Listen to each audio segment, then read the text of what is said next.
예, 만나서 반갑습니다. 오늘도 이 시간 우리가 함께 이렇게 모여서 하나님을 예배할 수 있는 그런 은혜를 주신 하나님께 다시 한번 감사의 고백을 올려드립니다. 오늘도 이 시간 우리가 함께 모여서 주님을 찬양하고 또 그분의 얼굴을 바라볼 때에 그분이 주시는 그 은혜와 그 사랑으로 우리 마음이 다시 한번 주 안에서 회복되어지고 또한 말씀 속에 숨겨진 그분의 진리가 다시 한번 우리 인생의 어려운 문제 가운데 또 해답이 되어지고 또 그래서 우리 답답한 마음 가운데 주시는 그분의 그 만족의 은혜를 다시 한번 경험할 수 있는 마음이 되시기를 주님의 이름으로 축원합니다. 이 시간에도 우리가 그분 함께 찬양할 텐데요, 무엇보다도 우리가 그 하나님을 사모하는 마음으로, 간절히 기대하는 마음으로, 또 신뢰하는 마음으로 나아갔으면 좋겠습니다.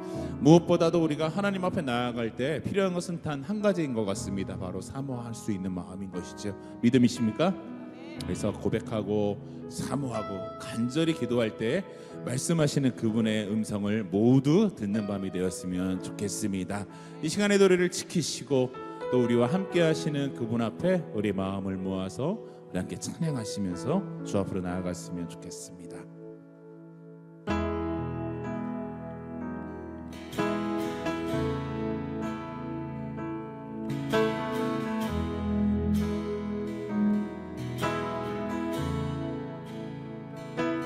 하나님을 너를 만드신 분, 너를 가장 많이 알고 계시며 하나님을 너를 만드신 분, 너를 가장 깊이 이해하신단다. 하나님은 너를 지키시는 분, 너를 절대 포기하지 않으며 하나님을 너를 지키시는 분, 너를 쉬지 않고 지켜보신단다. 그의 생각 셀 수 없고 그의 사함이 무궁하며 그의 성실 날마다 새롭고 그의 사랑 끝이 없단다. 하나님이 우리를 지키시고 함께 하십니다. 여러분 믿으십니까? 하나님은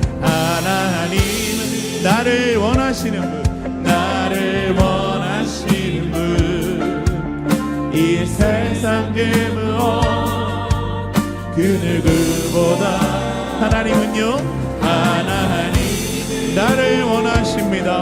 나를 원하시는 분, 나와 같이 하신 아멘. 하나님은 나를 인도하는 분, 광야에서도 폭풍 중에도 하나님은 나를 인도하는 분, 푸른 초장으로 인도하신단다. 함께 그의 생각 셀 수 없고 그의 잠이 무궁하며 그의 성실 날마다 새롭고 그의 사랑. 다시 한번 우리 가운데 함께 하시는 그분의 놀라운 사랑을 찬양합니다.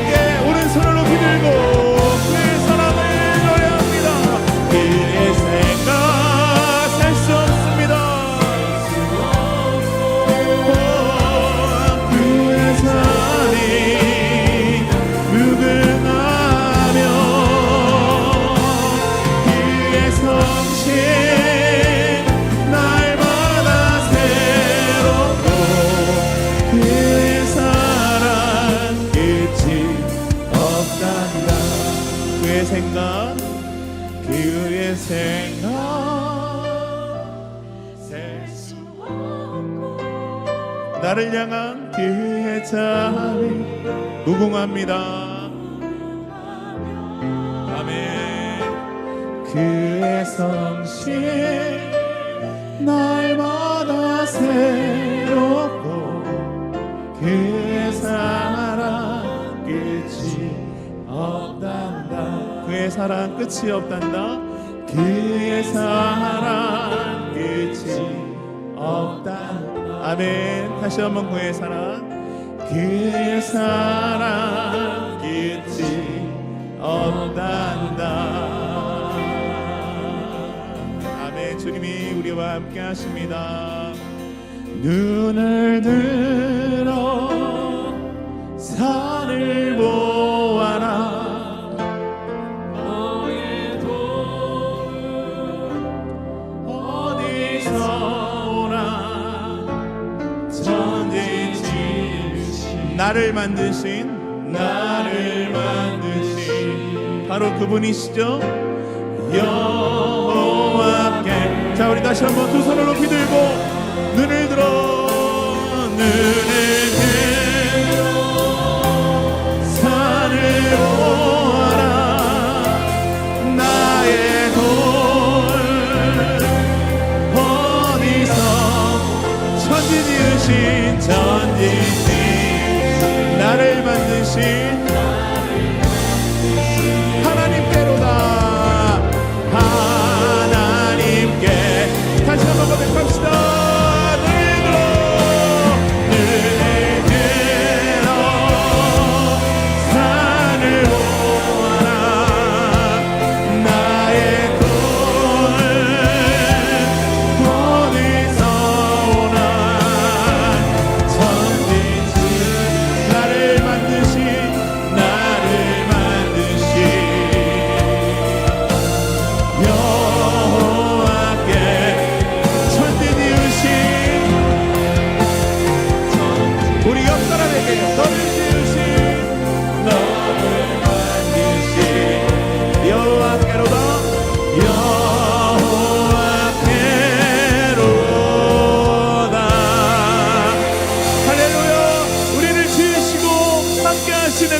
아버지께 감사와 영광의 박수 올려드리겠습니다. 우리 전우자 앞을 바라보시면서요, 서로 있게 격려해 주시겠습니까? 하나님이 당신과 함께 하십니다. 이렇게도 서로 선포해 주세요. 하나님이 당신을 지키십니다. 아멘. 믿으십니까? 아멘. 우리 불편하지 않으시면 다 함께 자리에서 일어나셔서 우리에게 주신 그분의 기쁨과 그 사랑을 힘차게 찬양하며 나아가도록 하시겠습니다. 우리 다시 한번 그분 앞에 영광의 박수 올려드립니다.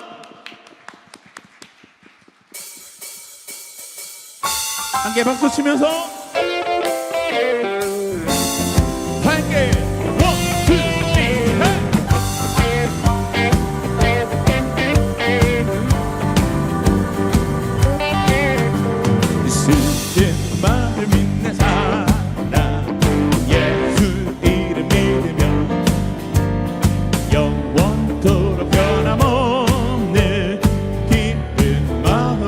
다시 한번 슬픈 마음 있는 사 누구 이름? 예수 이름 믿으며 아멘. 영원토록 변함없는 기쁜 마음 얻으리. 함께 예수의 이름은 세상의 소망이요. 예수의 이름은 천국의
다시 한번 1절로 슬픈 마음 있는 사람, 슬픈 마음 있는 사람, 예수 이름 믿으며 영원토록 변함없는 기쁨 함께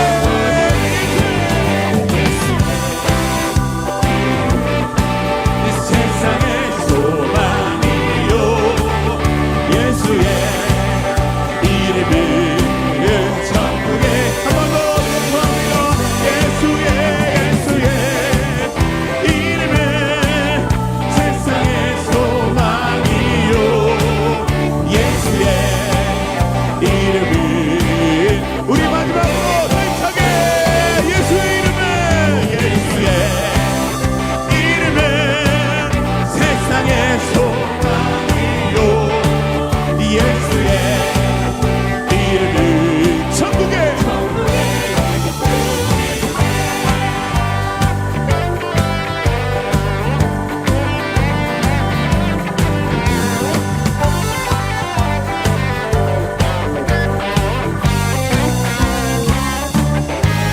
할렐루야. 예수님만이 우리 소망입니다. 그분을 찬양합니다. 아멘.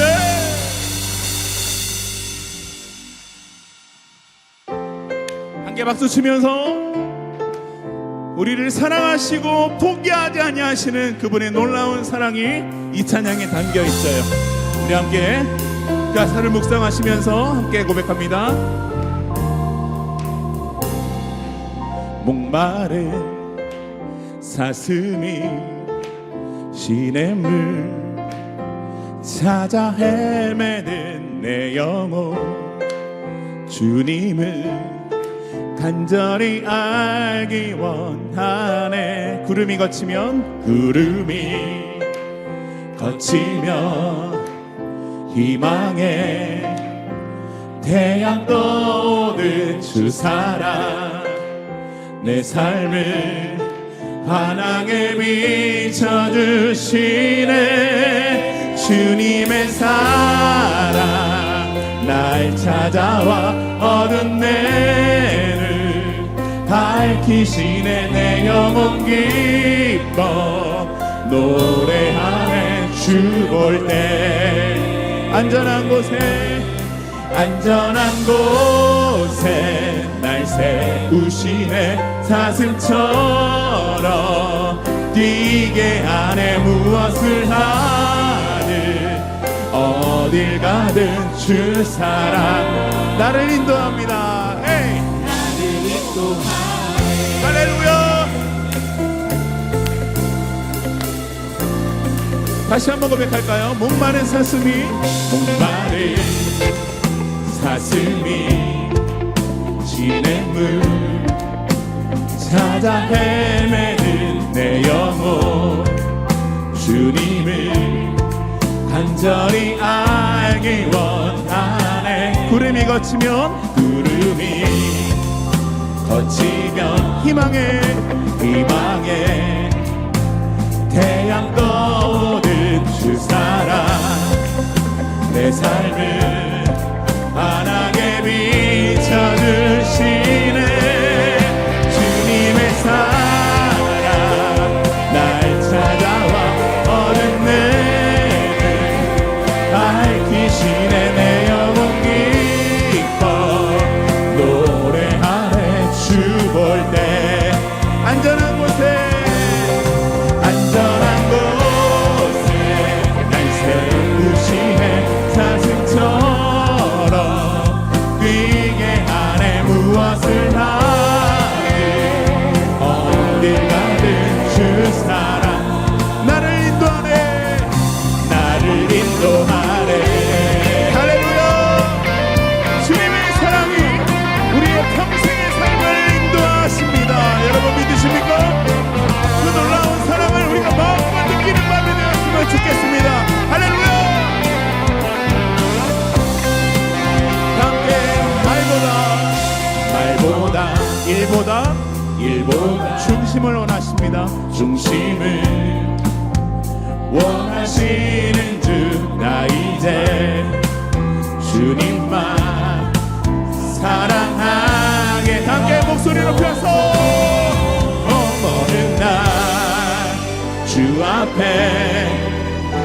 사는 날 주께 말하리 사는 날 동안에 주님만 사랑했다고 세상이 줄 수 없는 사랑 내 맘 모두 지게 하네 주 곁에 나 이끄소서 오 주님 주님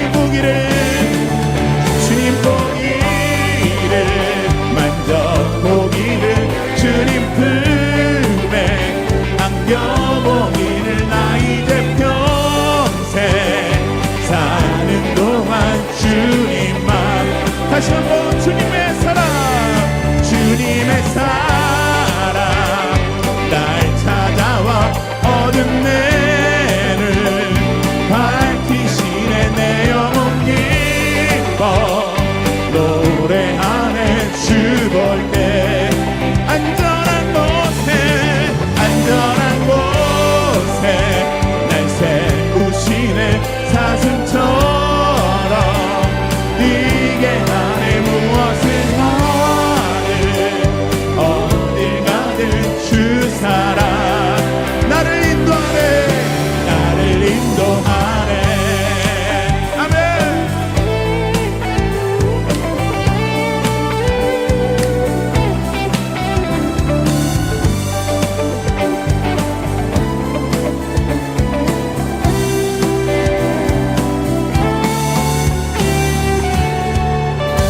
할렐루야. 이 가사가 바로 우리를 향한 주님의 사랑의 고백인 줄 믿습니다. 우리를 안전하게 하시고 우리를 끝까지 지키시는 그 하나님을 찬양합니다. 아멘. 주님의 사랑 날 찾아와 어두운 내를 밝히시네 내 영혼 기뻐 노래하네 주 볼 때 안전한 곳에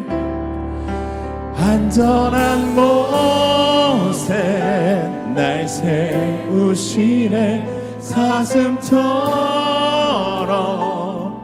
뛰게 하네 무엇을 하든 어딜 가든 주 사랑 다시 한번 고백할까요? 주님의 사랑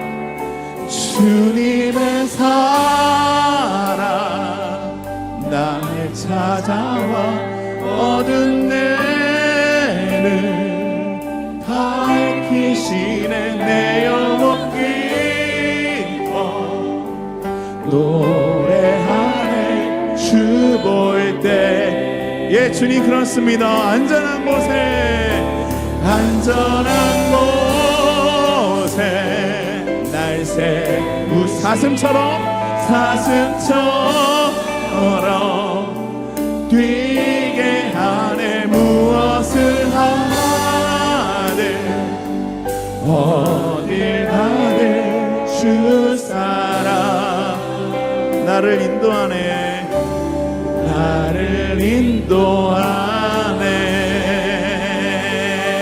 할렐루야.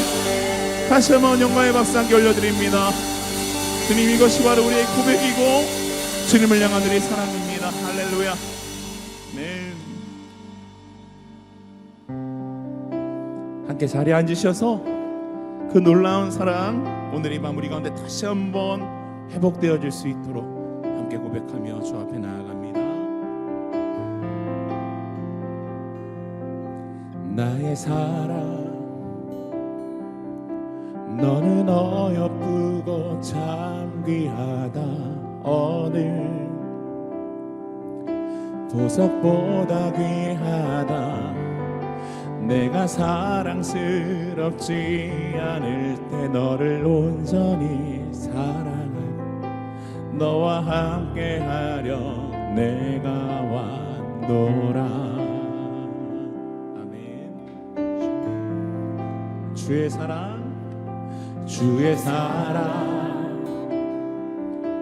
이 사랑은 결코 변치 않아 모든 계절 돌보시네. 푸른 마르고 꽃을 시드나 주의 말씀을 신시네. 실수가 없으신 주만 바라라. 함께 주님의 나라와 주님의 나라와 뜻이 나의 삶 속에 임하시며 주님 알기를 주만 보기를 소망해.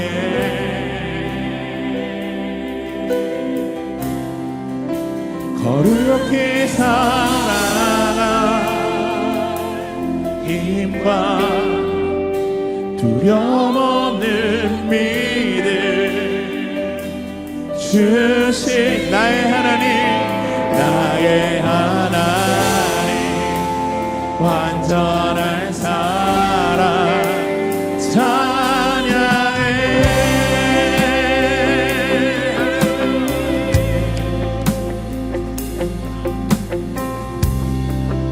다시 한번 우리 가사 가운데 더욱더 깊이 들어갑니다. 나의 사랑, 나의 사랑, 너는 어여쁘고 참 귀하다. 어느 보석귀나 귀하다. 내가 사랑스럽지 않을 때 너를 온전히 사랑하고 너와 함께하며 내가 왔노라. 영원히 변치 않은 주님의 사랑 앞에 주의 사랑, 주의 사랑, 이 사랑은 결코 변치 않아. 모든 계절 돌보시네. 푸른 마르고 꽃이 시드나 주의 말씀은 신실해. 실수가 없으신 주만 바라라. 함께 전심으로 선포합니다. 주님의 나라와 뜻이 나의 삶 속에 임하시며 주님 알기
주의 축복. 우리 두 손을 높이 들고 주의 통치와 주의 나라 힘과 권세 임하네. 그분은요 예수 하나님의 공의. 할렐루야. 오늘 이 밤 이곳 가운데 그분의 나라와 영광이 임할 줄 믿습니다. 그분의 사랑이 우리를 다시 한번 회복시키는 밤이 될 줄 믿습니다. 우리 더 큰 박수로 함께 영광 올려드리겠습니다. 주님을 찬양합니다. 오직 주님만이 왕이 되십니다. 그분의 이름을 높여드립니다. 할렐루야. 아멘. 이 시간 우리 함께 살아계신 하나님 앞에 마음을 합하여 기도하며 나아갑니다.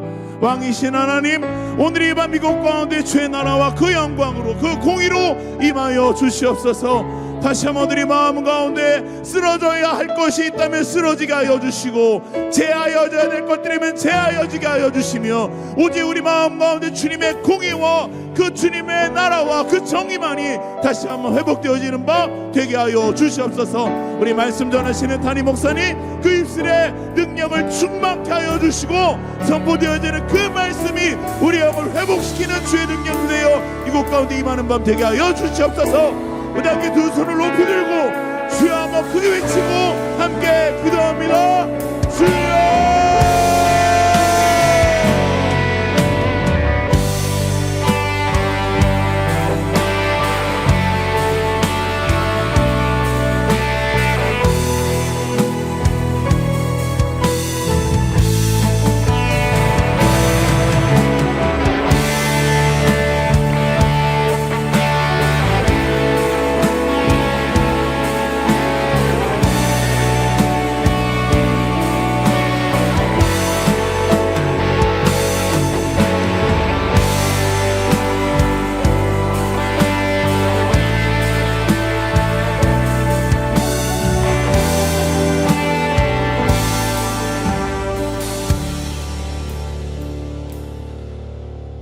날마다 거룩한 하나님의 나라를 꿈꾸며 매 순간 하늘나라 본향을 사모하며 나아가는 거룩한 주의 백성들이 오늘도 하나님의 은혜를 사모하며 주의 전에 모여 함께 하나님을 예배합니다.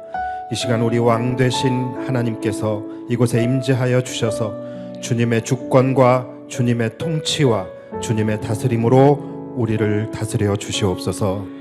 오늘 간절히 주님을 보기를 원하는 자마다 주님을 만나게 하여 주시고, 간절히 기도하는 자들마다 우리의 마음에 품은 모든 기도의 제목들이 응답되게 하여 주시며, 우리가 전심을 다하여 하나님만을 바라보며 예배할 때에 우리 안에 거룩히 살아갈 수 있는 힘과 용기를 얻게 되어지는 복된 시간 되게 하여 주시옵소서.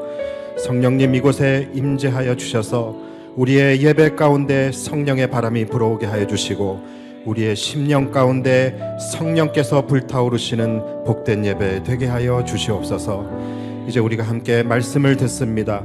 우리의 영의 귀를 열어주시고 진리의 말씀이 선포될 때에 그 말씀의 빛이 우리의 어두운 영혼 가운데 임하여져서 하나님 그 말씀으로 우리의 삶과 우리의 영과 우리의 마음과 우리의 전 인격이 새로워지는 복된 시간 되게 하여 주시옵소서. 가지고 나온 간절한 기도의 제목들이 있습니다. 하나님, 오늘 예배하는 가운데 이곳에 모인 모든 사람들의 건강이 회복되게 하여 주시고, 질병이 치유되게 하여 주시고, 가지고 나온 모든 삶의 어려운 문제들의 해답을 얻고 돌아가는 복된 시간 되게 하여 주시옵소서. 오늘도 우리 가운데 충만히 역사하실 성령님의 은혜를 기대하며 예수 그리스도의 이름으로 기도하옵나이다. 아멘. 할렐루야. 우리 하나님께 감사와 영광의 박수 올려드리겠습니다. 자, 오늘부터 이제 사사기 4장이 들어갑니다. 자, 시작하기에 앞서서 사사기에 계속해서 반복적으로 되풀이되고 있는 사이클이 있었죠. 그 패턴이 있었죠. 그거 한 번만 다시 좀 짚고 넘어갔으면 좋겠습니다. 왜냐하면 이게 중요해서 그래요. 자, 항상 이스라엘 백성들이 어떻게 했죠? 자기 소견에 옳은 대로 이제 행하게 돼요. 자기 소견에 옳은 대로 행한다라는 말은 다른 말로 하면 자기 소욕을 따라 행한다라는 말이겠죠. 예, 그러면 인간에게 있어서 죄성이 깊이 뿌리 박혀 있는 인간의 소욕이라고 하면 뭘까요? 그죠? 죄와 탐심과 탐욕과 쾌락 뭐 이러한 거겠죠. 그러니까 자기 소견에 옳은 대로 살아가면 결국은 어디로 가게 되는 거죠? 범죄함으로 이제 가게 됩니다. 이건 우리의 이야기예요. 자, 범죄함으로 가게 되면 그 다음 스텝은 뭐예요? 하나님의 심판과 징계가 있겠죠. 그래서 외국의 침략을 통하여 하나님께서 이스라엘 백성들을 치시게 됩니다. 자, 그러면 그 다음 스텝은 뭐예요? 예? 하나님이 이스라엘을 치시면 그 다음은 아프겠죠, 그렇죠? 예, 많이 아플 거예요. 고통을 당하게 되고 이제 그 고통이 극에 달하게 됐을 때에 어떻게 해요? 그러니까 바로 하나님을 찾는 게 분명히 아니에요, 그렇죠? 자, 심판의 기간이 있어요. 때로는 이 기간이 막 이렇게 길기도 합니다. 어떨 때는 또 짧기도 하고. 그러니까 이들이 하나님의 심판을 받았다고 해서 곧바로 회개하는 게 아니에요. 항상 이 고통이 극에 달았을 때 그때서야 하나님을 찾게 됩니다. 그래서 하나님 앞에 부르짖게 되죠. 자, 그러면 하나님께서 또 이들을 불쌍히 여기시고 마음을 돌이키시죠. 그래서 이스라엘을 구원하기 위해서 구원자를 세우시는데 그가 바로 사사죠. 예, 이 사사를 통해서 하나님께서 이스라엘을 또 구원을 해주십니다. 그러면 이스라엘 가운데에 뭐가 임하죠? 평화가 임하게 돼요. 그래서 이게 평안기입니다. 그런데 이 평안기도 마찬가지 고무줄 같이 어떨 때는 길었다, 어떨 때는 짧았다 하기도 해요.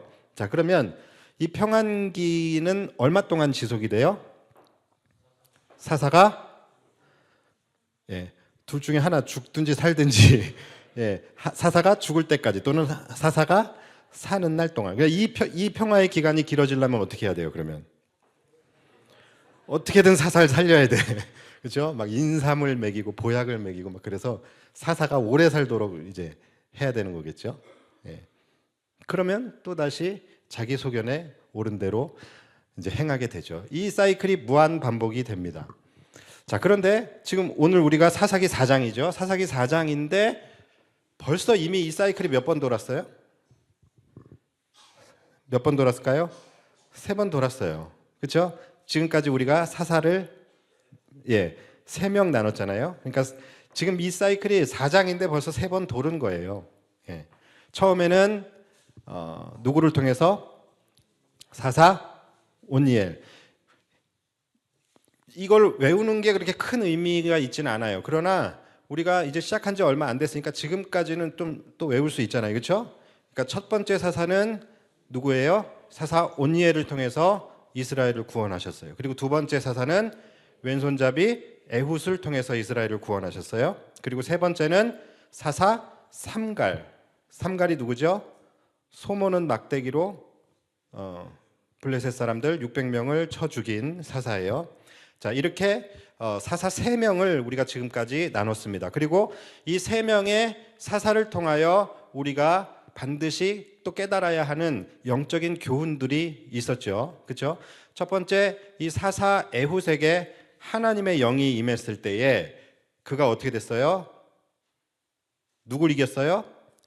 그 악하고 악한, 2배나 악하고 2배나 강한 바로 메소포타미아의 구산 리사다임을 물리쳤죠. 자, 이것을 통해서 우리는 무엇을 알 수 있습니까? 바로 우리에게도 하나님의 거룩한 영이 임하시고 우리가 하나님의 붙들림 바 되고 하나님께서 우리를 세우시면 우리는 어떤 강한 대적도 싸워서 승리할 수 있다라는 거예요. 여러분, 이것은 그냥 우리 그 마인드 컨트롤 하는 게 아니에요. 여러분들에게 긍정적인 마음을 주입시키는 그게 아니라 이거 실제를 이야기하는 것입니다. 그러니까 지금 여러분들의 삶을 괴롭히고 있는 강한 대적이 있다면 그 사람 떠올려 보십시오. 그리고 하나님의 영이 오늘 나에게 임하면 우리는 이길 수 있다라는 거예요. 이 믿음이 중요한 거예요. 그래서 지금 계속 반복을 하는 것입니다. 그리고 두 번째, 사사 왼손잡이 에훗이에요. 자, 에훗은 어떤 사람이었어요? 그는 불구자예요. 장애인입니다. 그 사람에게도 하나님의 영이 임하시고 하나님께서 그를 사사로 세우시니까 그가 모압 왕 뚱땡이 에글론을 그 다음 말 안 해도 여러분들이 아실 거예요. 그렇게 되죠. 자, 이것을 통해서 또 우리가 깨달을 수 있는 영적 교훈이 뭡니까? 자, 이번 케이스는 상대방이 강한 경우가 아니라 내가 약한 경우예요. 그렇죠? 내가 약한 경우. 그러니까 우리가 아무리 힘이 없고 약하다 할지라도 하나님이 우리를 붙드시면, 하나님이 우리를 쓰시고 우리와 함께 하시면 우리는 어떤 싸움도 이길 수 있다라는 거예요. 여러분 믿으십니까? 믿으셔야 되는 거예요. 그러니까 이 사사기 안에 굉장히 중요한 교훈들이 많이 있어요. 그리고 세 번째는 사사 삼갈이죠. 삼갈은 누구예요? 저 변방에 그 촌에서 손을 몰고 있는 그런 사람이죠. 자, 이 사람에게도 하나님의 영이 임하시니까 이 사람이 소모는 막대기로 블레셋 사람 600명을 쳐 죽였어요. 자, 이것을 통해서 우리는 또 무엇을 깨달을 수 있겠습니까? 우리가 비록 보잘것없고 가진 게 없고 능력이 없고 스펙이 없고 제도권 안에서 우리가 있는 것이 아니라 그 제도권 밖에서 사람들의 관심과 또는 집중을 받지 못하는 그런 사람이라 할지라도 하나님이 우리를 들어 쓰시면 민족을 구원하는 사사가 될 수 있다라는 거예요. 그러니까 여러분 이것을 꼭 기억하셔야 됩니다. 자, 그리고 4장에 나오는 사사가 또 있어요. 그러니까 지금까지는 하나님께서 사람을 쓰시는데 아무 장애가 없었어요. 그렇죠? 늙어도 괜찮아요. 힘이 없어도 괜찮아요. 능력이 없어도 괜찮아요. 자, 이번 4장에 나오는 사사기에는 바로 여자여도 괜찮습니다. 여자여도 괜찮아요. 4장에 나오는 네 번째 사사가 바로 여성 사사 드보라입니다. 자, 그러면 이 사사는 어떤 사사인가 우리가 함께 이제 살펴보겠습니다. 1절을 보시면 에훗이 죽으니 이스라엘 자손이 또 여호와의 목전에 악을 행하매. 자, 사사 에훗이 죽었어요. 자, 사사의 죽음은 무엇을 뜻한다고요? 무엇을 알리는 신호예요? 이제 평안기가 끝났다라는 신호예요. 이제 저주의 사이클이 다시 이제 시작이 되는구나라는 사인이 되겠죠. 자, 그래서 이들은 이 사이클에 갇혀서 못 빠져나와요. 어쩌면 우리도 지금 그러고 있는지 몰라요. 그렇죠? 끊어야 되는데 끊어내지를 못하는 거죠. 그래서 이들 역시도 이제 사사 에훗이 죽으니까 곧바로 이들은 여호와의 목전에서 악을 행하게 됩니다. 범죄로 나아갔죠. 그럼 그 다음은 뭡니까? 이제 하나님의 심판이겠죠. 그러니까 우리가 이제는 이 다음 절에 뭐가 나올지를 이미 이제 우리는 알 수 있어요. 자, 2절에 그럼 뭐가 나올까요? 심판과 징계가 나오겠죠. 자, 2절을 읽어드릴게요. 여호와께서 하솔에서 통치하는 가나안 왕 야빈의 손에 그들을 파셨으니 그의 군대 장관은 하롯의 탁고임에 거주하는 시스라요. 야빈 왕은 철병거 900대가 있어 20년 동안 이스라엘 자손을 심히 학대했으므로. 자, 심판과 징계가 뭐였습니까? 하솔 왕 야빈을 동원하여서 이스라엘을 몇 년 동안 다스리게 하셔요? 20년 동안. 자, 하솔 왕 야빈. 이번에는 조금 특이한 부분이 있습니다. 이걸 여러분들이 보셨는지는 모르겠는데, 자, 이번 심판과 징계는 조금 특이해요. 지금까지는 하나님께서 외적을 통하여, 다시 말해서 외부의 적, 오랑캐들을 일으키셔서 이스라엘을 이제 괴롭히게 하셨습니다. 그렇죠? 메소포타미아에서부터 구산 리사다임을 오게 하셨고, 그 다음에 모압 역시 이 요단강 건너편에 있는 나라예요. 그래서 우리가 지난주에 나눌 때에 3장에서 이스라엘 백성들이 모압을 칠 때 어디서 쳤어요? 요단강 나루토에서 쳤죠. 그렇죠? 그러니까 이들이 도망을 가는데 지네 나라로 도망가려면 요단강 건너 나가야 되거든요. 그러니까 요단강 나루토에서 대기하고 있다가 모압 사람들을 다 쳐 죽인 거예요. 그러니까 지금까지 하나님 누구를 일으키셨냐면 외부의 적들을 일으켰단 말이에요. 자, 그런데 이번에는 달라요. 이번에 지금 이 하솔 왕 야빈은 바로 내부에 있는 가나안 안에 있는 대적을 일으켜서 이스라엘을 치게 하신 것입니다. 자, 이 말은 다른 말로 하면 무슨 말입니까? 이스라엘이 이미 쳤어야 되는, 이스라엘이 이미 진멸했어야 했는데 진멸하지 못했던, 아니 좀 더 정확하게 얘기하면 진멸하지 않았던 가나안 민족들을 일으키셔서 이스라엘을 치게 하신 거예요. 여호수아 때 분명히 경고하셨죠. 너희들이 저들을 진멸하지 않고 저희들을 쫓아내지 않으면 반드시 저들이 훗날 너희에게 가시와 올무가 될 것이다 라고 분명히 말씀을 하셨었잖아요. 자, 그 말씀이 지금 그대로 이루어지게 된 것입니다. 그러니까 지금 이번에는 이스라엘 백성들이 이 하나님의 심판을 받으면서 지금 더 뼈아프게 지금 다가왔을 거예요. 여러분, 그런데 하솔 왕 야빈 들어보셨죠? 귀에 익숙하죠? 자, 하솔 왕 야빈이 누구예요? 하솔 왕 야빈? 예, 여러분들이 모르셔야 이제 목사가 먹고 사는 거예요. 자, 잘 잊어버리셨어요? 자, 하솔 왕 야빈. 여호수아 때에 가나안 정복을 이제 할 때에 일단 제일 먼저 그 가나안 남방부터 정복해서 나가죠. 그렇죠? 그래서 남방을 접수 다 하고 이제 북방으로 진격해서 올라갈 때에 이제 북방에 있는 나라들이 바짝 쫄았어요. 그래서 야, 저 이스라엘 엄청 강해. 우리가 각계 전투로 해서는 절대 이스라엘을 못 이길 것 같아. 우리 함께 연합하자. 그래서 이 북방 연합 군대를 만들게 되죠. 그것을 주동했던 이 북방 지역에서 가장 강한 나라가 바로 하솔이었어요. 하솔 왕 야빈이 이것을 이제 했었던 거예요. 여기서 말하는 야빈, 하솔 왕 야빈이라는 것은 사람 이름이 아닙니다. 하솔에 있는 왕을 명칭하는 것이 이제 야빈이에요. 우리가 애굽에서는 바로, 또 로마에서 가이사 이렇게 얘기하잖아요. 그러니까 야빈은 사람 이름이 아니면 괜히 또 성경 보면서 야, 야빈이 아직까지 살아 있었어 막 이렇게 하시면 안 됩니다. 자, 아무튼 그때 이들이 이 하솔 왕 야빈을 끝까지 완벽하게 진멸하기만 했었어도 이들이 이렇게까지 20년 동안 이스라엘을 압제할 만큼의 그렇게 큰 올무와 가시가 되지 않았을 거예요. 자, 그런데 지금 이스라엘 백성들은 그들에게 이제 압제를 당하게 됩니다. 그러니까 지금 이들의 마음은 고통은 고통대로 당하고 또 얼마나 후회를 했겠습니까? 후회는 후회대로 하고 또 수치는 수치심대로 아마 또 느끼지 않았을까요? 그렇죠?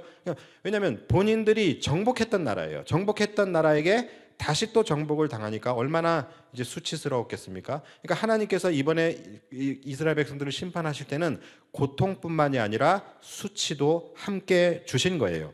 자, 그런데 제가 오늘 본문을 이제 말씀을 준비하면서 묵상을 하다가 유독 이 말씀이 지나가지지 않는 부분이 이제 있었어요. 자, 그 부분이 어디냐면 여호와께서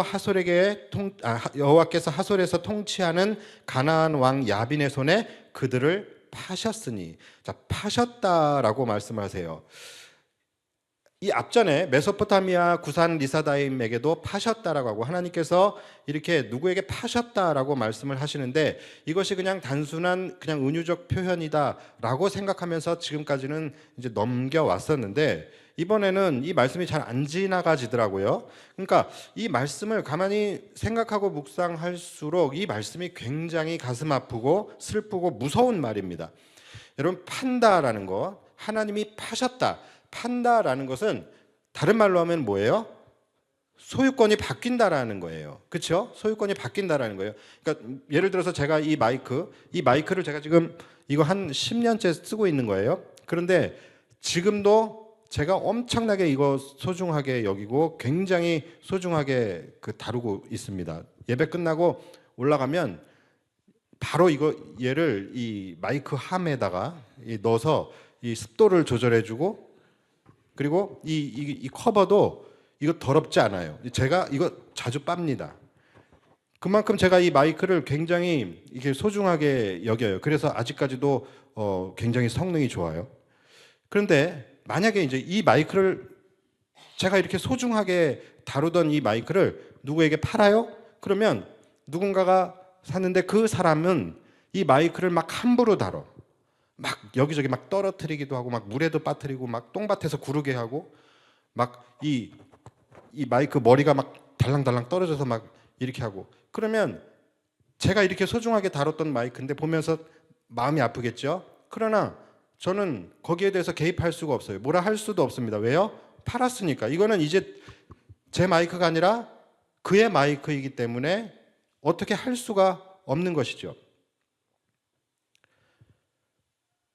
하나님께서 파셨다라는 것은 하나님께서 여러분 이스라엘 백성들을 얼마나 소중히 여기셨습니까? 그리고 이스라엘 백성들이 하나님 안에 있을 때 얼마나 평안했습니까? 그런데 하나님이 파신 이후로 이제 이스라엘의 주인이 바뀌어버리게 된 거예요. 그러니까 하나님이 파셨다라는 말은 이제 더 이상 하나님께서 이스라엘의 주인이 되지 않겠다라고 작정을 하신 것입니다. 만약에 이 마이크를 절에서 사갔어. 그러면 이 마이크는 어떻게 되는 거예요? 이제 복음을 선포하던 마이크가 이제 그때부터는 법문을 선포하는 그런 마이크가 되어버린 거예요. 그러니까 주인이 바뀐과 동시에 이 마이크의 인생도 달라지고 정체성도 달라지고 존재 목적도 달라지게 되는 것이죠. 그러니까 팔았다, 소유가 바뀌었다. 이것은 굉장히 무서운 것입니다.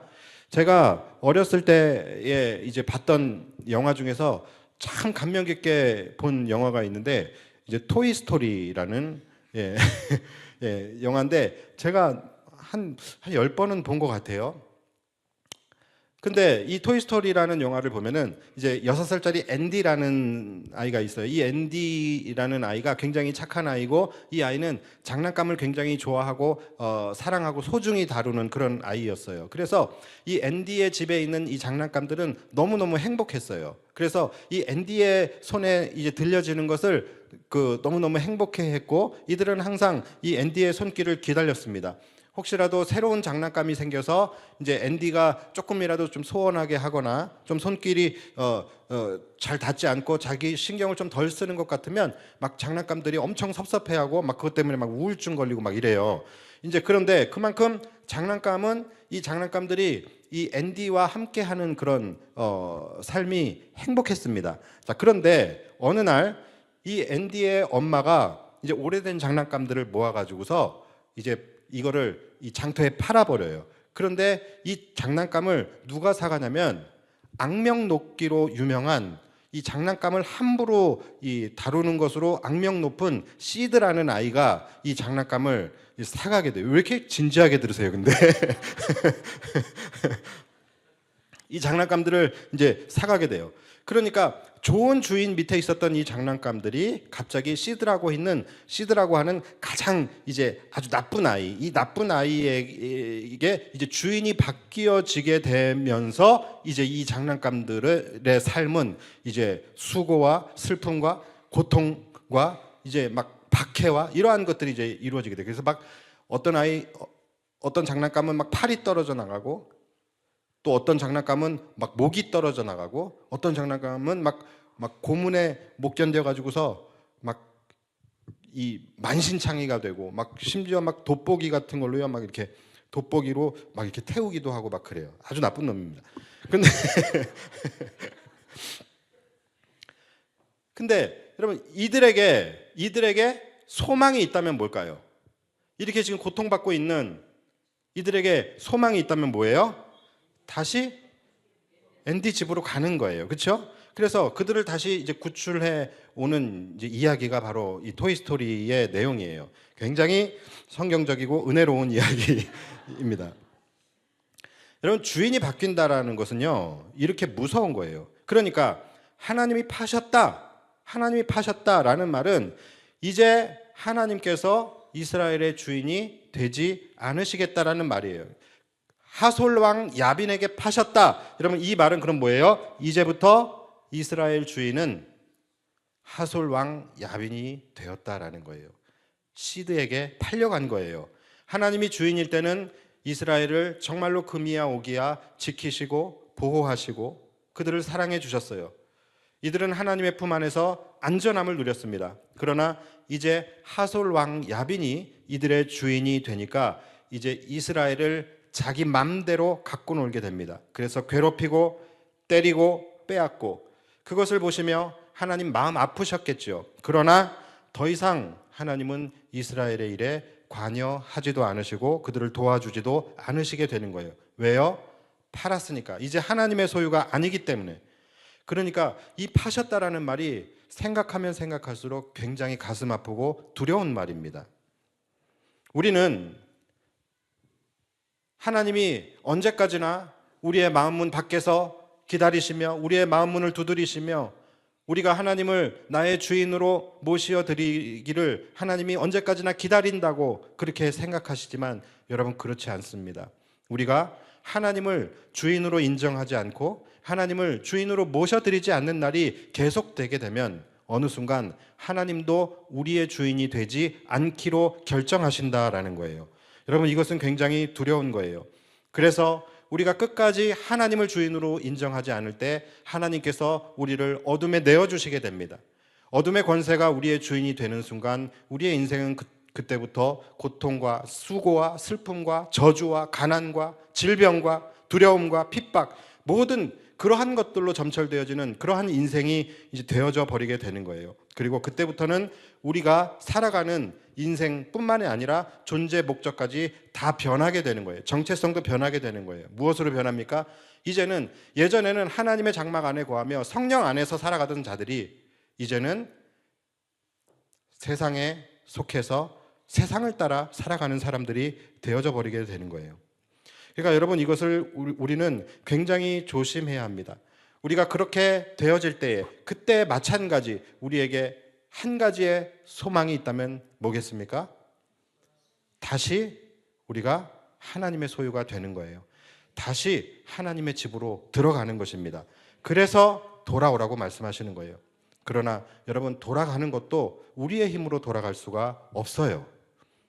우리가 다시 하나님께 돌아가기 위해서는 하나님이 우리를 다시 사셔야 되는 거예요.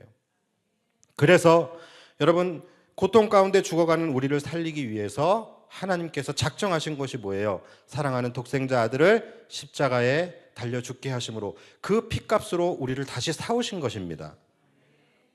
그렇게 해서 우리가 다시 그분의 백성이 된 거고 하나님께서 우리를 다시 그분의 백성으로 맞아 주신 거예요. 그렇게 우리가 다시 하나님의 백성이 되었는데 여러분, 우리는 또 어떻게 합니까? 또 어떻게 해요? 그분을 나의 주인으로 모셔드리지 않아요. 주님을 나의 주인으로 거부하게 되는 거예요. 그러니까 계속해서 이 사사기에 나타나는 바로 이 사이클은 여러분, 저들의 이야기가 아닙니다. 오늘 이 시대에 이곳에서 일어나고 있는 나의 이야기라고 할 수 있는 거예요. 여러분, 믿음 생활 잘 하셔야 됩니다. 그리고 믿음 생활 여러분 복잡한 거 아니에요. 믿음 생활 한다라고 하니까 내가 매 때마다 교회에 나가야 되고 또 내 마음과 내 생각과 나의 행동과 모든 것을 다 조심해야 하고 절제해야 하고 그러면서 믿음 생활하는 거 너무 힘들다 이렇게 생각하시는 분 많은데 여러분, 믿음 생활은 복잡하지 않아요. 믿음 생활은 아주 간단합니다. 믿음 생활에 있어서 가장 중요한 것, 처음부터 끝은 뭐냐면 바로 하나님의 주권이에요. 하나님의 주권입니다. 하나님이 나의 주인이 되셔서 내가 그분의 거룩한 장막 안에 거하면서 거기서 한 발짝도 나가지 않는 삶을 살아가는 것, 여러분, 그게 신앙생활의 다예요. 그 안에서 하나님의 거룩한 장막 안에 살아가게 되면 저절로 우리는 시간마다 예배하게 되고 우리의 마음과 생각과 우리의 목적과 우리의 행동과 모든 것이 바뀌어지게 되는 거예요. 그러니까 그것을 일일이 우리가 개별적으로 하는 것이 아니라 하나님의 주권이 선포되어지면 그분이 나의 주인이 되시고 우리가 그분의 자녀로서 그분의 장막 안에 거할 때에 그때의 모든 믿음 생활은 다 이루어지게 되는 것입니다. 그래서 여러분, 한 가지만 여러분 기억하셔야 돼요. 하나님의 주권입니다. 왜 시편 기자가 주의 장막이 어찌 그리 아름답냐고 이야기를 했겠어요? 왜 시편 기자가 주의 궁정에서의 하루가 악인의 장막에서의 첫날보다 낫다라고 말을 하겠습니까? 그는 분명히 다시 하나님의 집으로 돌아간 사람이에요. 여러분, 꼭 기억하셔야 돼요. 사단에게 팔려가지 않는 인생이 되시기를 주님의 이름으로 축복합니다. 그러기 위해서는 우리가 어떻게 해야 합니까? 우리는 회개하고 부르짖어야 돼요. 주님이 주인 되시지 못해서 고통받는 인생들이 돌아갈 수 있는 유일한 길, 유일한 길을 하나님이 내주셨잖아요. 나를 값주고 사신 그리스도의 보혈의 피를 의지하며 회개하고 부르짖을 때 우리의 죄값이 치러지게 되면서 우리가 다시 하나님의 백성이 되고 그분의 거룩한 장막 안에 거할 수 있게 되는 것입니다. 자, 이 사이클, 우리가 지금 계속 리마인드하고 있는 이 사이클 안에서도요, 항상 구원과 회복이 일어나기 직전 스텝이 뭡니까? 바로 부르짖음이에요. 여러분, 이것을 놓치시면 안 되는 거예요. 그래서 여러분들의 인생의 역전은 반드시 부르짖음으로부터 시작이 되는 것입니다. 오늘 이 자리에 나오신 여러분들 가운데 지금 인생의 시련과 고통 가운데 있고 이것으로부터 조금 내가 좀 하나님의 은혜로 벗어나기를 원하고 구원받기를 원하신다라고 한다면 여러분 부르짖으십시오. 여러분들의 인생에 역전이 일어나기를 원하신다면 여러분 오늘 부르짖으십시오. 하나님 앞에 정말로 간절히 통회하며 회개하고 간절히 부르짖으시기 바랍니다. 자, 이어서 3절을 보시면 야빈 왕은 철병거 900대가 있어 20년 동안 이스라엘 자손을 심히 학대했으므로 그 다음에 어떻게 돼요? 이스라엘 자손이 여호와께 부르짖었더라. 그러니까 무조건 우리의 구원과 회복의 드라마는 부르짖음에서부터 시작이 되는 것입니다. 자, 이들이 하나님께 부르짖었어요. 자, 그랬더니 하나님께서 또 뜻을 돌이키셔서 이스라엘을 구원할 사사를 세우시게 되죠. 자, 그런데 이번에는 굉장히 놀랍게도 여성 사사를 세우시게 됩니다. 자, 이게 보면은 참으로 놀라운 거예요. 무려 20년 동안이나 지금 압제를 받을 만큼 상대는 강한 적입니다. 거기다가 성경에서 설명도 해줬죠. 이들에게는 뭐가 있었어요? 철병거가 900대가 있어요. 그만큼 이들은 그냥 강적이 아니라 초강적이에요. 자, 그렇다면 하나님께서 어떤 사람을 사사로 세우셔야 되겠어요? 막 글래디에이터에나 나올 법한 아주 막 건장하고 용맹한 장수 뭐 이런 사람을 사사로 세우셔야 될 거 아니에요? 그게 맞는 거잖아요. 그런데 하나님께서 여기서 또 알 수 없는 일을 행하셔요. 드보라라고 하는 여성 사사를 이스라엘의 구원자로 세우신 거예요. 여성 사사라고 하니까 여자인데 싸움을 잘하겠지. 그래서 뭐 여성 전사 뭐 막 그 누구죠? 뭐 잔다르크나 뭐 뮬란이나 뭐 이런 사람들 이렇게 뭐 생각하실 수 있는데 여러분 전혀 아니에요. 4절을 보면요, 뭐라고 이 드보라를 소개하고 있냐면 그때에 랍비돗의 아내 여선지자 드보라가 이스라엘의 사사가 되었는데, 그러니까 이 드보라는 그냥 중년에 그냥 풍성하고 후덕한 그냥 아줌마예요. 아줌마란 말 쓰면 안 된다 그랬나? 써도 돼요? 안 돼요? 아니 뭐라 그래요 그러면? 저 진짜 궁금해요. 아주매? 아니 아주매 뭐라 그래야 돼요? 아니 근데 아줌마들 그 아줌마란 말 들으면 기분 나빠요? 네? 아, 여사님. 아, 여사님 좀 이상한데. 여사님. 보통 여사님 이런 말은 이렇게 작업 반장님들이 쓰시지 않나? 여사님이라고 하는 게 좋은가요? 진짜로 궁금해서 그래요. 뭐라 그래야 돼요? 여사님이라고 예. 알겠습니다. 누님 이런 건 안 되죠. 아무튼 이 드보라는 여사님이에요. 여사님. 그냥 아주 평범한 여사님입니다. 자, 그런데 이 여사님이 어떤 여사님이었냐면 5절에 좀 더 자세히 나와요. 자, 5절을 읽어드릴게요. 그는 에브라임 산지 라마와 베델 사이 드보라의 종려나무 아래 거주하였고 이스라엘 자손은 그에게 나아가 재판을 받았더라. 자, 그러니까 그가 드보라의 종려나무 아래 거했대요. 드보라의 종려나무 아래 살았다라고 하면은 이 무슨 말일까요? 드보라라는 이름의 종려나무가 있어서 드보라가 거기 가서 살았다는 얘기예요? 아니면 드보라가 살았기 때문에 그 종려나무 이름이 드보라의 종려나무라고 지어진 걸까요? 당연히 후자겠죠. 그렇죠? 그러니까 드보라라는 사람은 보통 사람은 아니었던 것 같아요. 자, 이스라엘 자손이 그에게 나아가 뭘 받았어요? 재판을 받았대요.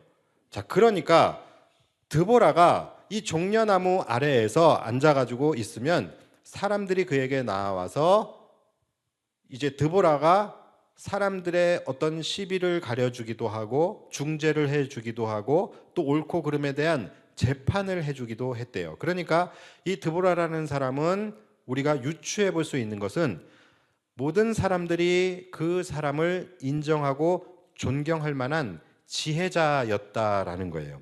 그렇죠? 그리고 더 중요한 것이 있죠.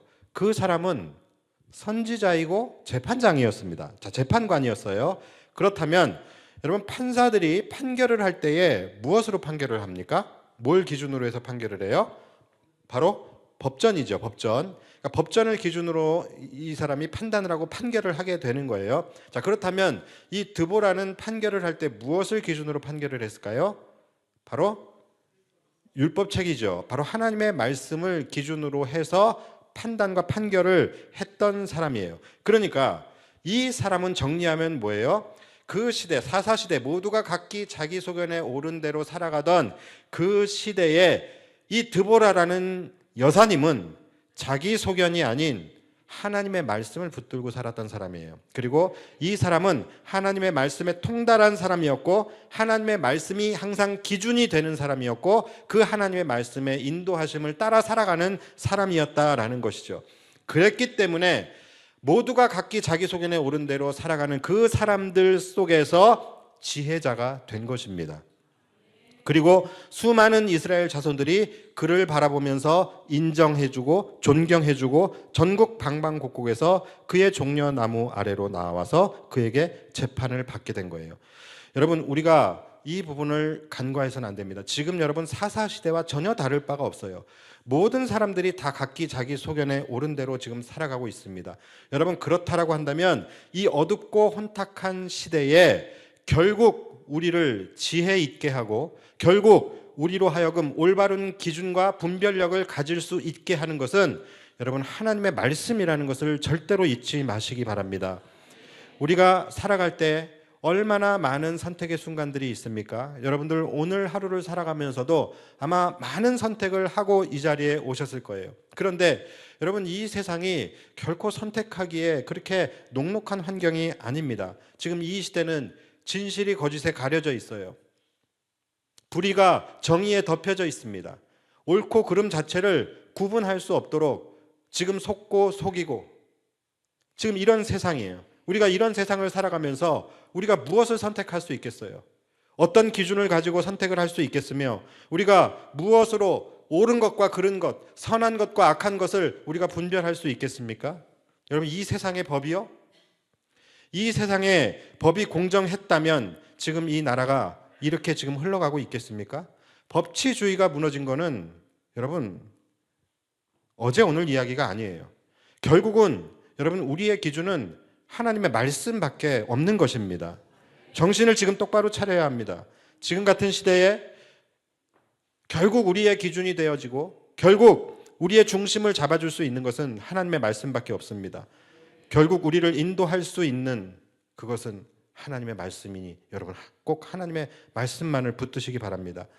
사사기와 같은 이 암흑과 같은 시대에도요, 어디선가 누군가는 정말 어디에선가는 이 말씀의 빛으로 충만한 드보라와 같은 이 여사님이 존재하고 있었기 때문에 그 빛을 보고 세상의 사람들이 그에게 나와 재판을 받고 그의 말씀을 듣게 되는 거예요. 저와 여러분들이 말씀으로 충만한 사람들이 되시기를 다시 한번 주님의 이름으로 간절히 축복합니다. 그럴 때 그 말씀의 빛이 세상을 비출 거예요. 그리고 그 말씀의 빛이 이 세상에 더러운 것들을 다 드러내게 될 겁니다. 그리고 그 말씀의 능력이 여러분들로 하여금 수많은 사람들에게 칭찬과 존귀히 여김을 받게 할 것입니다. 또한 여러분, 우리 교회가 말씀으로 충만한 교회가 되어야 합니다. 그렇게 되었을 때 어둠 속을 헤매고 있는 이 땅에 수많은 사람들이 진리의 빛을 보고 사방에서 나아오게 될 줄 믿습니다.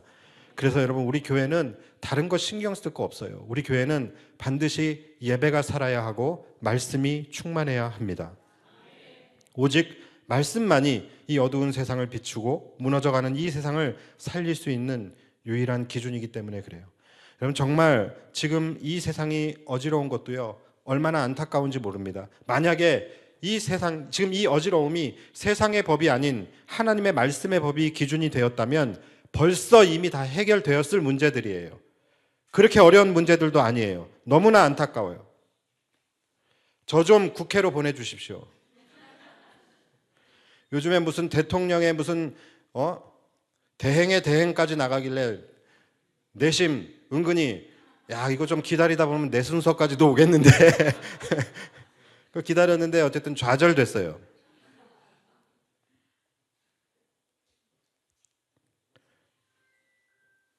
기분이 안 좋아서 말씀을 정리하겠습니다. 이 사사 드보라의 본격적인 이야기는 시간이 갔기 때문에 이제 다음 주부터 이제 나가기로 하고요. 자, 오늘은 여기서 마무리를 하겠습니다. 여러분, 우리는 이 네 번째 사사, 이 드보라라는 여인을 통하여 깨달을 수 있는 영적 교훈이 있어요.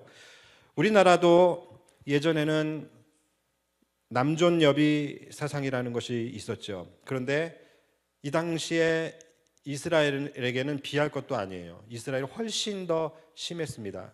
여러분 잘 아시겠지만 이스라엘에서 여성들은 계수할 때에 수에 들어가지도 않았어요.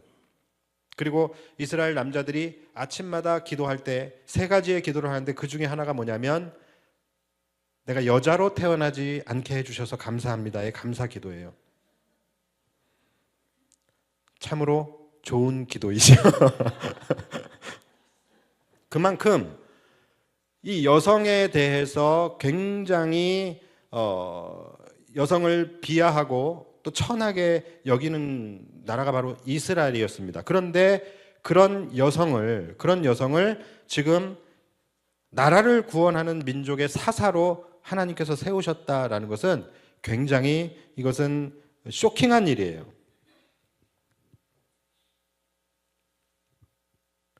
어떤 주석을 보니까 얼마나 남자가 없었으면, 얼마나 하나님 앞에서 거룩하고 신실한 남자가 없었으면 하나님이 여성을 사사로 세우셨겠는가라고 그렇게 이 말씀에 대해서 해석을 해놨는데 저는 그렇게 생각하지 않습니다. 거기에 동의하지 않습니다. 여러분, 하나님은 이것을 통하여 힘없는 여성도 하나님의 손에 붙들리면 어떤 남자보다도 강하고 위대한 민족의 구원자요 지도자가 될 수 있음을 보여주고 계시는 거예요. 그러니까 이 사건은 하나님의 전능하심과 또 하나님의 공평하심과 하나님의 차별 없으심을 보여주시는 사건이라고 말씀드릴 수가 있어요. 하나님은 이 사건을 통해서 하나님은 이 여성 드보라를 통하여 놀라운 하나님의 일을 이제 이루어 가십니다. 자, 그리고 두 번째는 하나님께서는 준비된 사람을 쓰신다라는 것입니다. 드보라가 비록 여성이었지만 이 사람은 말씀이 어두운 그 사사 시대에 하나님의 말씀을 붙잡고 말씀의 인도하심을 받으며 말씀으로 준비된 사람이었어요. 그래서 하나님께서는 이 드보라를 민족의 구원자로 삼으신 것입니다. 여러분, 이 어둡고 혼탁한 이 시대에 우리가 깨어 기도하고 날마다 말씀으로 무장하고 그리고 말씀의 반석 위에 진리의 터 위에 굳게 서야 합니다. 그리고 말씀의 인도하심을, 말씀이 항상 기준이 되는 그러한 삶을 살아갈 때 주님은 우리에게도 우리를 지명하여 세우셔서 우리를 이 시대를 구원하는 이 시대의 영적 사사로 세워주실 줄 믿습니다. 이제 우리 함께 기도하며 나아갈 텐데요. 여러분, 우리가 하나님 앞에 기도하는 것도 좋겠지만 우리가 기도할 때에 가장 먼저 우리가 구해야 할 것은 우리 자신 안에서, 우리 각자 안에서의 삶 속에 구원과 회복이 일어나야 됩니다. 여러분, 이것이 먼저예요.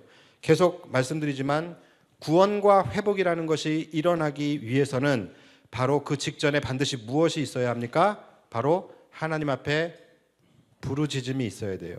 회개와 부르짖음이 있어야 됩니다.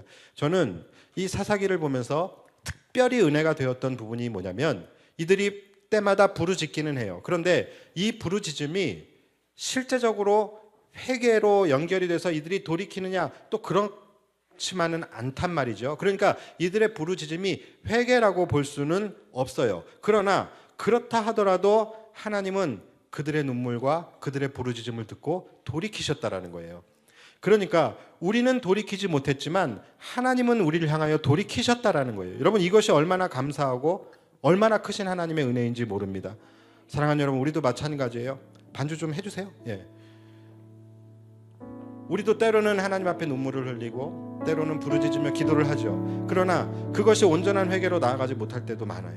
그래서 우리는 또 동일한 죄를 반복하게 되고 하나님 앞에서 또 부끄러운 모습으로 나아가게 되고 이것을 반복하게 되는데, 여러분, 그러함에도 불구하고 하나님은 우리의 작은 신음에도 응답하시고 또 우리의 부르짖음에 하나님은 돌이키신다라는 거, 여러분 그것을 기억하시며 오늘도 우리에게 무한하신 사랑으로 우리에게 다가와 주시고 하나님의 그 긍휼하심으로 우리를 만나 주시는 그 하나님을 우리가 기대하며 나아갔으면 좋겠습니다. 우리 함께 다 같이 일어나셔서 찬양할 때에 하나님만이 나의 주인이 되심, 하나님만이 나의 구원자가 되심을 고백하며 나의 이 눈물과 나의 작은 신음에도 응답하여 주실 그 하나님을 기대하며 함께 찬양합시다.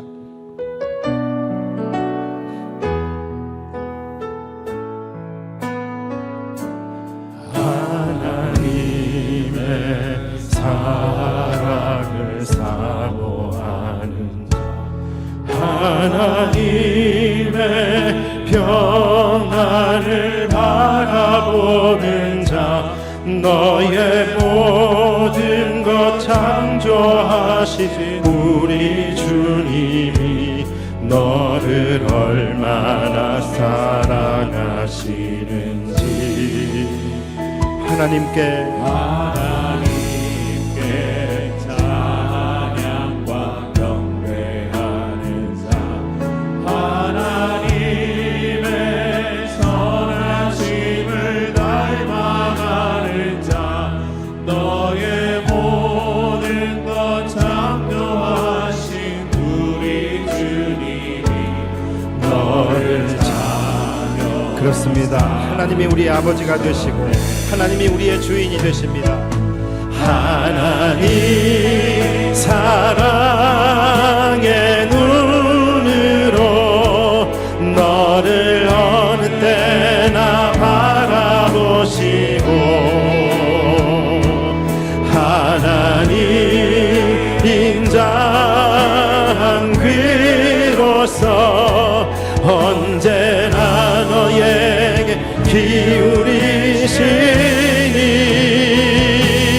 어두움에 밝은 빛을 비춰주시고 너의 작은 신음에도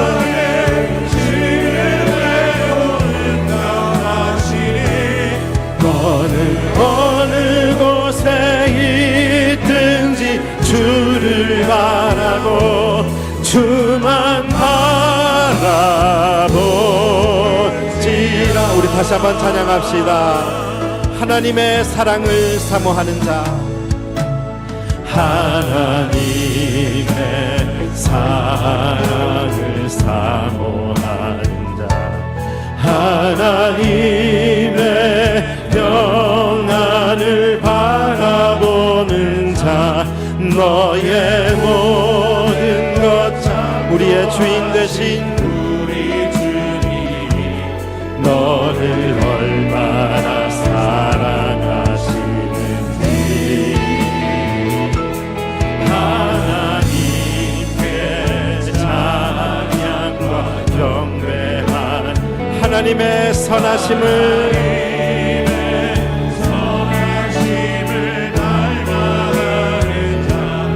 너의 모든 것 창조하신 우리 주님. 여러분들을 자녀 삼아 주셨습니다.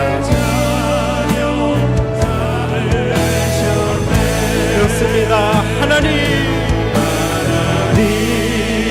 사랑의 눈으로 너를 어느 때나 바라보시고 하나님 인자한 귀로서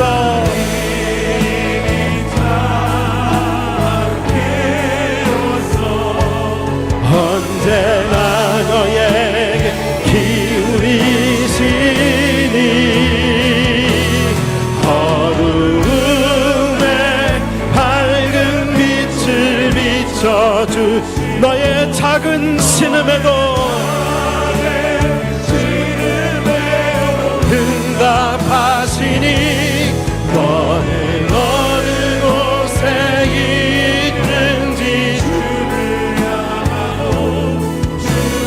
다시 한번 이곳에 임재하신 하나님을 바라보며 나아갑니다.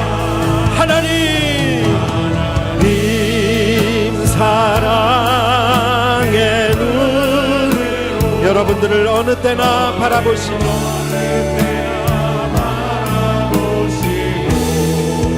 하나님 인자한 귀로서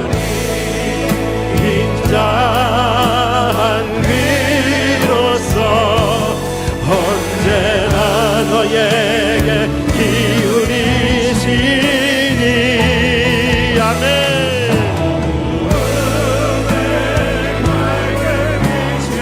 우리의 작은 신음에도 너의 작은 신음에도 응답하시니 너는 어느 곳에 있든지 주를 주님만 바라봅시다. 어둠의 밝은 빛을 비춰주시고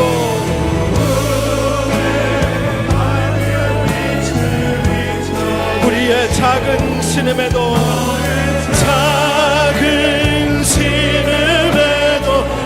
응답하시니 너는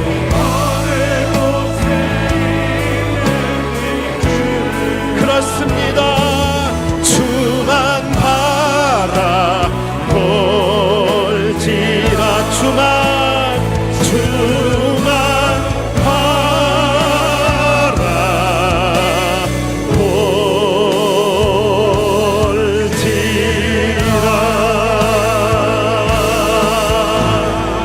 우리 시간 함께 기도하며 나아갈 때에 하나님께서 나의 주인이 되어 주옵소서. 우리가 주님의 집에 거하고 주님께서 나의 주인이 되어 주셨을 때만이 우리의 인생이 안전하고 행복할 수 있는 줄 믿사오니 하나님 우리가 매 순간 주님의 거룩한 장막 안에 거하며 주님께서 부어주시는 참된 안식과 평안을 누리는 그러한 삶이 되게 하여 주시옵소서. 행여나 우리의 완악함으로 말미암아 주님이 나의 주인 되심을 거부하지 않게 하여 주시고 행여나 우리의 죄악으로 말미암아 우리의 영혼이 사단 마귀에게 팔려가지 않게 되기를 하나님 우리를 붙들어 주시옵소서. 하나님 우리를 지켜 주옵소서. 하나님 우리의 작은 신음에도 응답하여 달라고 이 시간 우리 주님의 이름 부르며 기도하며 나아갑시다. 주여